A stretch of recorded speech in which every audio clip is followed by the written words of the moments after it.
Pumasok ako dati sa sa SM. Pagpasok ko may hangover ako.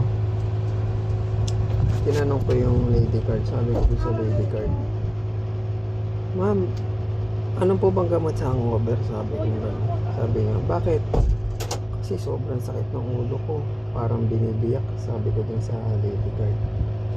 Sabi sa akin ng lady card, "Pakaliit naman ng problema ko." Sabi sa akin ng lady, "Liit naman ang problema ko." Sabi ko, "Bakit?"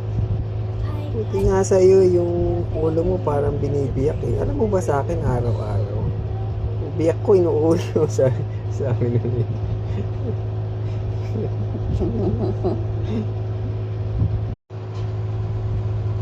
Pumasok ako dati sa sa SM. Pagpasok ko may hangover ako.